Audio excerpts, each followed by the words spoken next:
Hello my fellow readers, in this video I'm going to be talking about The Princess of Convenient Plot Devices, Volumes 2 and 3. It's been a while since I read Volume 2, but I did read the manga adaptation of it, so I think I'll remember enough. And then 3 was a recent just for me read. I will quickly read the backs of them. I think it'll especially help with this one. And I'll just talk about how I'm thinking that the series in general is going now that we've made it to 3 volumes. And I do have Volume 5, but not Volume 4 because Volume 4 keeps redirecting to the manga Volume 4. So I have to go and see if I can find it at one of my other stores. I just needed to just say that. So for Volume 2, the day of the junior ball has arrived. Octavia is determined to succeed in her plan to find a fake boyfriend. However, the ball may turn out to be more than she bargained for. Syl quite literally crashes the party. Derek Knightfellow confronts her to clear up his suspicions, and Countess Reddington is pulling strings to suit her own schemes. Will Octavia be able to meet Russ Byrne, her potential fake boyfriend? And if she does, will the meeting have the desired outcome? Whatever challenges this event may throw at her, Octavia must come to terms with her past as Maki and think fast on her feet to keep up with the machinations of others. So we'll quickly talk about this one before getting into this one.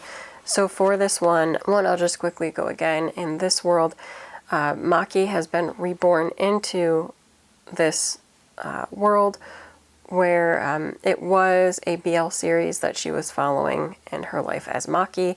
She's suddenly thrown into it as the princess, and in general, it's fine. She was a big fan of the series. She wants her brother in this life, who is the crown prince, to end up with his current fiancé, but his love. She does want that. But the part that she has a problem with is that, as it happens for this, they expect the sisters to find a partner, have kids, and give their kids to the crown prince, the king, whatever have you, in order for them to be able to have an heir to pass on, because it should be of the person's blood. And if the king, prince, whatever, is not willing to have a relationship outside of marriage in order to have the child with somebody, then it's anticipated that the siblings will give their heirs over to the brother that is crown prince or king. So that's not what she wants. She does agree that they should be allowed to be married and be in love and whatever, but she doesn't think that she should be forced to get married in order to be a broodmare for the crown. That just goes back to the past. And so in this world, she's been kind of looked at as somebody that disapproves of her brother's marriage or is kind of a villainess, but she's not. She just wants equal treatment. So laying that out there, in this one, she is trying to, in case you don't remember, that was part of it. Like, they were trying to set her up for marriage. She lied and said that she is dating someone, so she is trying to find her fake dating partner, which she believes is going to be Russ Byrne. In this, however, on her way to the one ball, she ends up running into Syl. Like, there's actually a little bit of an accident that occurs. She, of course, does have her bodyguard, who also has this big past. They're in their carriage together. There's a cute little carriage scene where she actually falls asleep on him, and I am interested in where that relationship's gonna go, because obviously that is a love interest relationship, even though I think she's also pretty certain that he will have his own BL storyline, but that does not seem to be the case from his own actions. And I don't know, I think there does become more of an understanding between her and Syl as well. So Clifford's our guy here, and he does he's her bodyguard, but he also is kind of acting as her escort as well. And there's a lot going on in their relationship and everything that's happening there. I think it's charming. I kind of love them and seeing where the relationship's going to go. Now, in this, the big thing that occurs is she does meet Russ Byrne.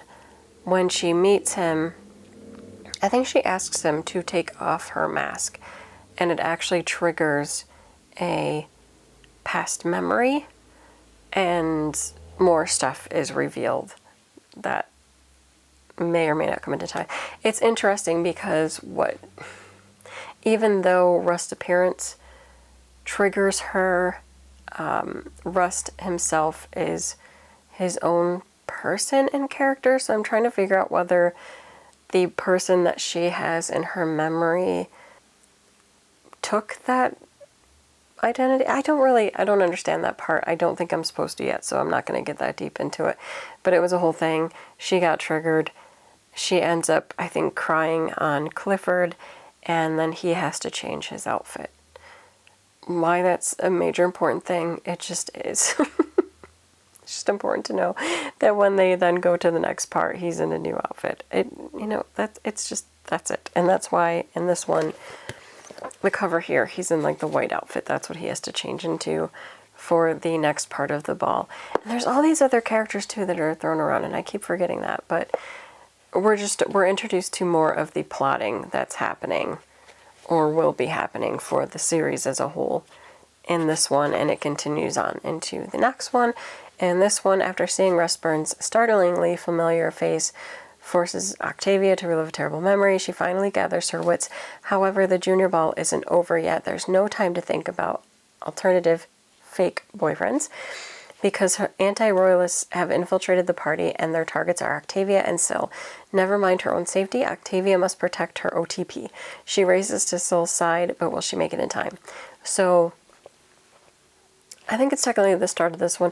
End of this one, like I said, she's had that trigger. She's been emotional.